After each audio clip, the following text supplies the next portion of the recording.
Welcome to China in Focus. I'm Tiffany Meyer. In today's special episode, we sat down with Jon Pelson, author of Wireless Wars, China's dangerous domination of 5G and how we're fighting back.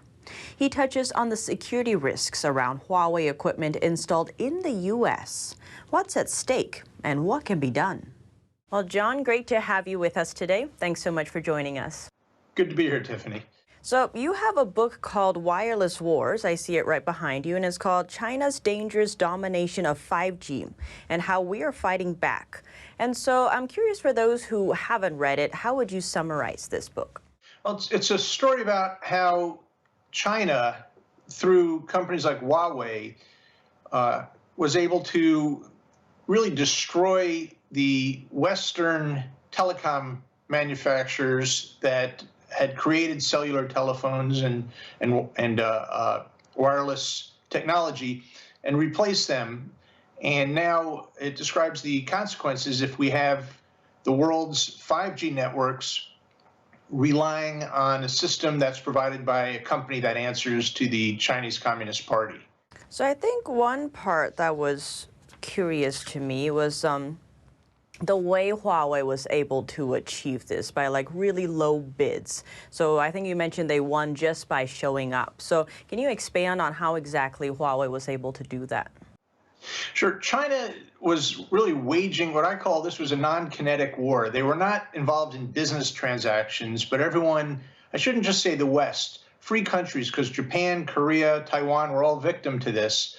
But how what China was doing was using these supposedly private telecom equipment vendors as a tool to displace the incumbents, Ericsson, Nokia, Lucent, AT&T, Motorola, and replace them with their own company. And the way they did that was they would show up and they would bid just absurdly low prices. And there's something called dumping in business, which is not, it's a dirty word, but it's not necessarily a bad thing.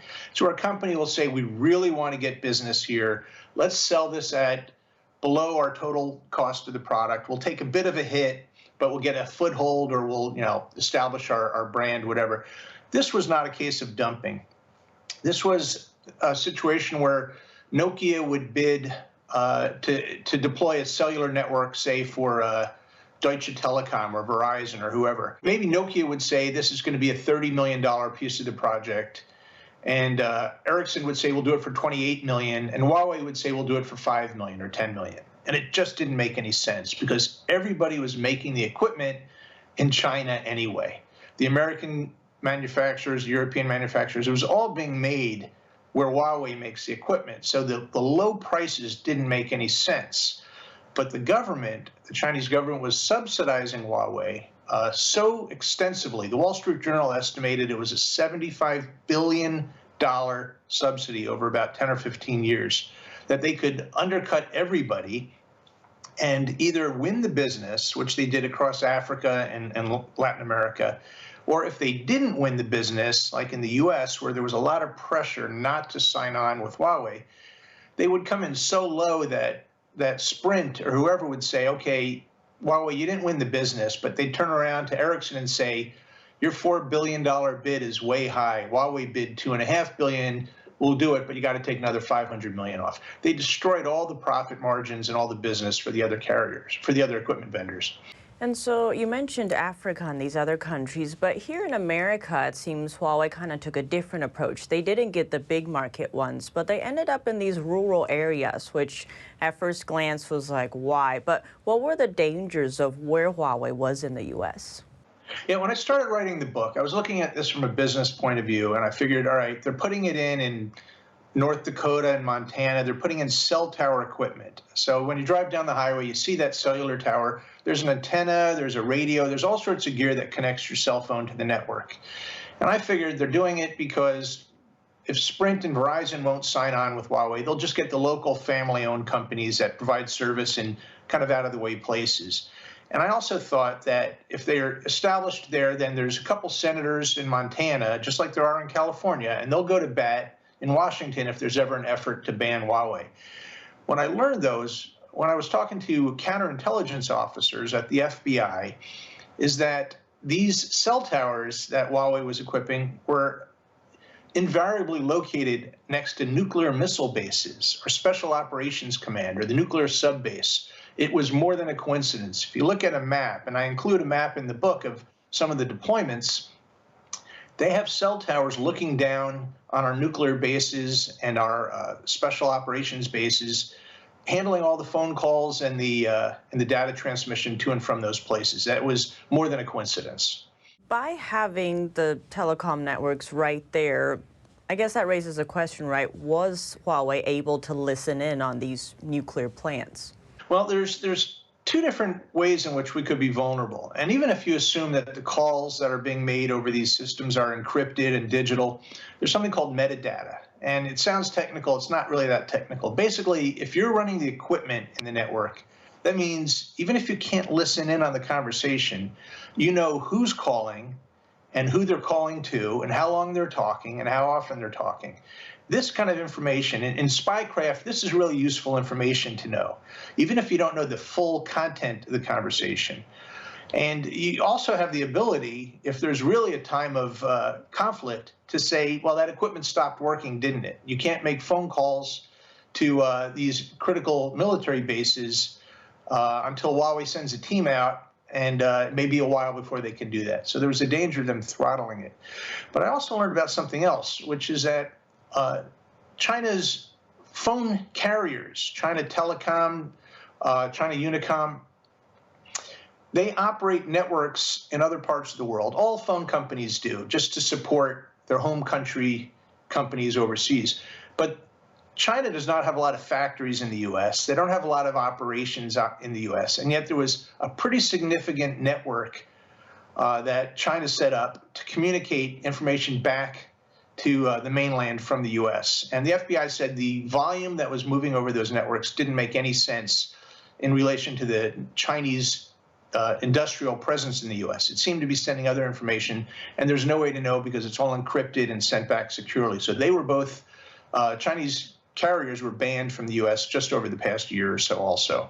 So in that information that was being sent back, like, is there any way to know what all of that info was? There isn't, unless our own intelligence agencies have ways of cracking the encryption, and that is possible. But the people that I spoke to at NSA and FBI did not indicate that they were, at least they weren't letting on whether they were able to listen to what was being said. But what they did know was that there was chatter, and they can say if there's two offices that are connected, there should be this much volume of communications, and then it can go back to China.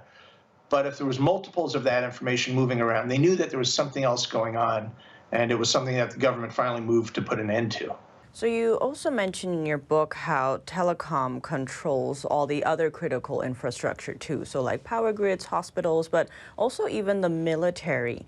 And so before we get into that, you had an analogy of the CIA and how secure it is to get in, and like that was usually how telecoms were. But what was different about 5G? Yeah, the old telecom networks, you have what you call the core. That's literally a building somewhere that's got fences around it and security, and that's where the important stuff is. That's where information is processed. That's where you have secure algorithms to make sure that you are who you say you are and that databases are held. And then you have the edge of the network, which is basically dumb cell towers with antennas, and that just pulls the information into that secure core. 5G distributes everything. And the analogy I gave was a visit to the CIA. And this was an actual story of a couple of people took a visit, and you needed weeks of advance notice to check your social security numbers, your background. You go through multiple armed checkpoints, and you finally get to that iconic building in Langley, Virginia. And the person looked up and saw one last fence in the parking lot just outside the building. And he said, is that like touch sensitive, or are there cameras on it? So if someone gets there, you'll know. And the CIA host said, no one would ever get that far. They were protecting the core. The way 5G works, they push all that important things all the way out to the edge of the network because it has to be very quick. It has to be what they call low latency. So when you make a request of information, you get it back in 1,000th of a second instead of half a second or a second, like on an old 3G or 4G network. And by pushing all that information out to the edge, And military is a great example of that. You become very vulnerable because now the radio network, not just the core, but the very edge of the radio network where the cell towers are, has really vital information. It has software, it has data, and warfighters are increasingly relying now on 5G networks for their communications, their fire control, their voice communications, the data that's used to make them more effective. You do not want to have an untrusted party supplying that. And whether it's in drones or in wireless communications, there's a real risk in the U.S. military to this.